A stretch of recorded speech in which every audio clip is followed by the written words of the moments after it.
네, 친구들, 이제 개학이 얼마 남지 않았네요. 방학 동안 여러분은 무엇을 하고 지내셨나요? 이제 새로운 친구들을 만나고 또 새로운 선생님을 만날 텐데요. 여러분, 이 한 주간을 정말 간절히 기다리는 마음으로 기쁘게 지냈으면 좋겠습니다. 옆에 있는 가족이나 친구들에게 그래, 괜찮아, 힘내, 그리고 좋은 사람 만나 라고 서로 축복하며 시작하겠습니다.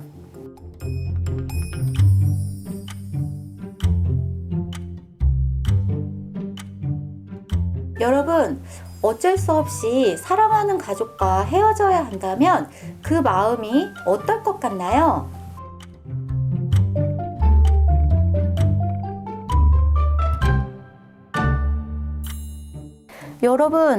여러분은 가족과 떨어진 적이 있었나요? 그때 여러분은 마음이 어땠나요?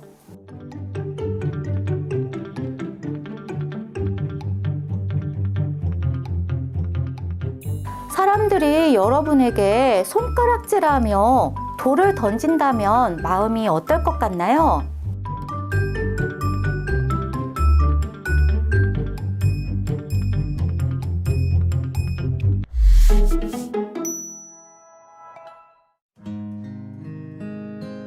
이에 12회를 혈류증으로 앓는 중에 아무에게도 고침을 받지 못하던 여자가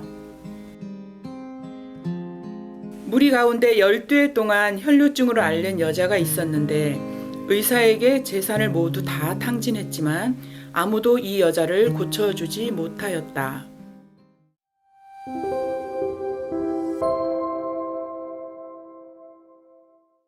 아빠와 엄마와 세 자녀가 행복하게 살아가는 한 가정이 있었습니다.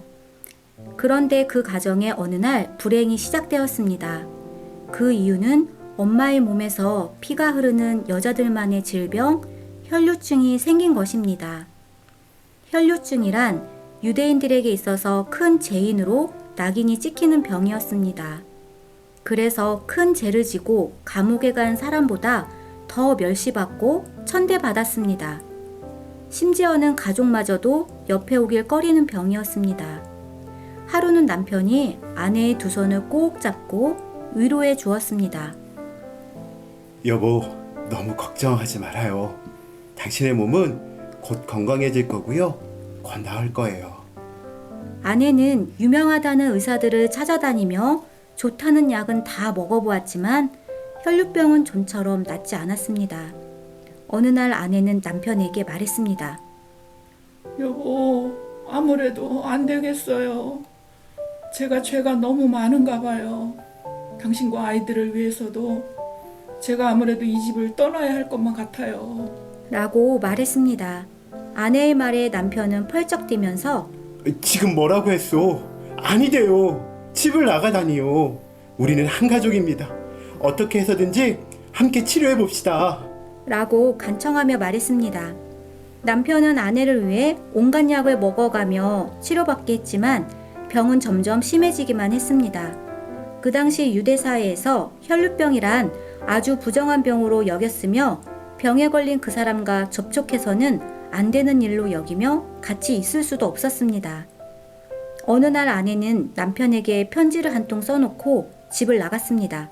여보, 나는 집을 떠납니다. 당신하고 행복하게 살고 싶지만 혈류병을 앓고 있는 나는 이 집에서 살 수가 없습니다. 나 때문에 우리 식구가 이웃들과도 눈치가 보이고 가족들도 아마 더 불행해질 것입니다. 새 아이를 위해서도 제가 떠나가는 것이 마땅하다고 생각합니다. 여보, 건강하시고 행복하세요. 그리고 우리 새아이를 잘 부탁해요. 라는 내용의 편지를 써놓고서 발걸음이 떨어지지 않았지만 울면서 집을 나왔습니다. 그 후 여인은 이리저리 돌아다니고 있었습니다. 사람들은 아주 나쁜 죄를 지고 감옥에 간 사람이나 길거리 거지보다 더 차갑게 대했고 때로는 이 더러운 여자 저리 가! 하면서 욕과 돌멩이를 던지기도 했습니다. 여인은 너무 서러웠고 슬펐습니다. 남편과 아이들이 보고 싶어 남의 집 문 앞에서 가족을 생각하며 훌쩍훌쩍거리며 울기도 했습니다. 여인은 춥고 배고팠습니다. 추위에 혈류병은 점점 심해지기만 했고 여인은 아무 희망도 없었습니다. 이 여인은 과연 어떻게 될까요? 여러분, 스토리텔링 잘 들으셨나요? 혈류병 여인이 가장 힘들었던 것은 무엇일까요?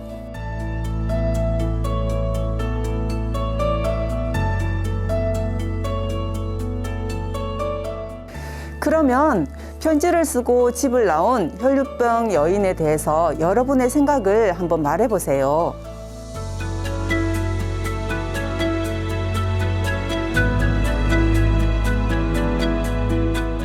아, 그렇군요. 여러분이 만약에 혈류증 앓는 여인의 입장이라면 여러분의 마음은 어떨 것 같나요?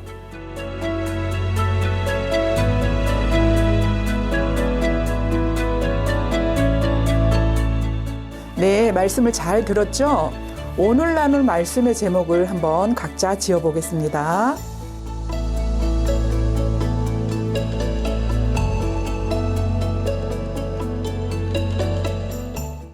네, 여러분이 말씀 듣고 질문에 대해서 묵상하며 그렇게 하나님께 올려드린 모든 대답들을 하나님 기뻐 받으신 줄 믿습니다. 그렇게 여러분께 다가온 그 말씀의 감동과 느낌, 울림들 있죠. 그거를 가슴속에 간직하고 하나님께 이제 올려드리는 시간 가질 텐데 글 쓰듯이 딱딱하게 기도하지 마시고요. 한번 편안하게 이야기하듯이 하나님께 기도 한번 올려드리는 시간 갖도록 하겠습니다.